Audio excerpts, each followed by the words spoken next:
That's a weird one. Yeah. All right, K-Dash, let's go. All right, so guys, I am here with Brett Wilson, who you've had a lot of impact in Canadian country music lately. You've been hanging out quite a bit. How did that all come about?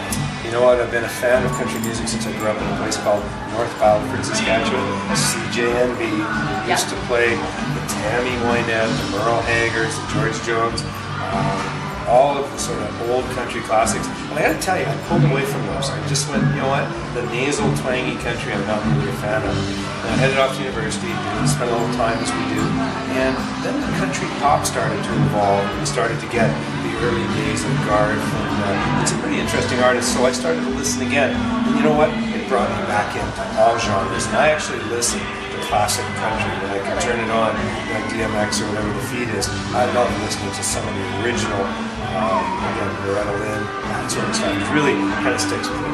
So that's sort of the roots of country. Definitely. So, what is it about the Canadian specifically that pulled you into liking that?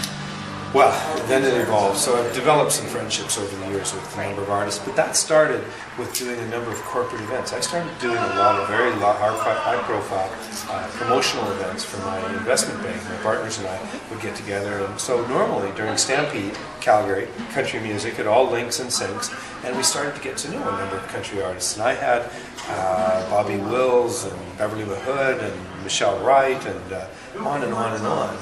Emerson Drive in their early days, Doc Walker. I've had all these guys perform on stage with me before they ever had a clue that I had some profile or developed some profile later, television, all that stuff. So I've been endearing myself, if you will, to the country music world by hosting and running gigs and events and using country acts and artists throughout them. And so that's how the relationship started, and then it's just started to step up. I've been to 4 or 5 CCMAs. I intend to be in Edmonton. I'm sure you will be too. We'll see you in Edmonton for sure. You know what? I partnered for a number of years. I was a business partner with Beverly Williams, so we did a bunch of stuff together. Brett Kissel now lives in my condo in Nashville. Don Amaro, who I'll plug, was the Aboriginal People's Choice Award for Artist of the Year this year. I think Don Amaro is one of the greatest people I've ever met, and he's a wonderful artist to boot. So there's a great genre within country music of things that appeal and interest me. So country music is really sort of the genre I'm drawn to, and the genre I want to stay with. Awesome. So what has been the best advice that you've ever been given? That I've ever been given? I think it's a saying, it's something, I'm going to paraphrase it a little bit, but while your career may fly, make sure your ego walks. That makes In other words, sense. don't let it get away with you. And I've seen it in some artists where you sort of get a sense that, and this is where People magazine thrives, on the disconnect between ego and who people really should be and are. And I think it's a real treat when I spend time with artists, and many of them are here tonight, who walk their egos. Their careers can fly, but there's a big difference. They're real people, and they accept and you know what, they can change the world walking. You don't have to, you know, I feel so sorry for, just going on a tangent, little Justin Bieber. Just needs to be brought back to earth. You know, whether he needs to be spanked or given a talking to, I don't know. But I think with the things I could do with Justin, in terms of taking his brand and working in the charitable community, and yet he's off spitting off balconies and wandering off in places that don't make sense. And that's where I bring back to country. So many country artists, and that's one of the things I like about it. If you will, especially Canadian country music. An event like we're at tonight with Gord Bamford.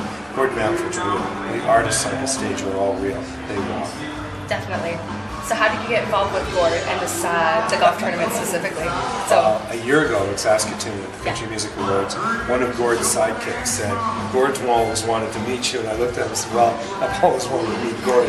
So the bromance went on right away. I met Gord a little late. He performed, and we got together and chatted. And he said, "Listen, you know, is there a chance that you might be interested in coming out to my country, or to my golf tournament?" And I said, "Geez, I'm often tight for time in the summer, but let me see if I can fit in coming up for supper." And I did. awesome. So does Gord owe me one? I think so, Yeah, but I'm not definitely. sure how I'm going to track it, and I don't care if I ever take it. Yeah. I'm just happy to be able to do it. It's definitely been a fun night so far. It hasn't cost me a lot of money yet. I expect it will before it's over. There's some really cool auction items in there. So. We're not done yet. Oh God, no. Not even close. Well, thank you so much for doing this. K-Dash, as I know you now. Yes. Thank you. I appreciate it. All right. Thank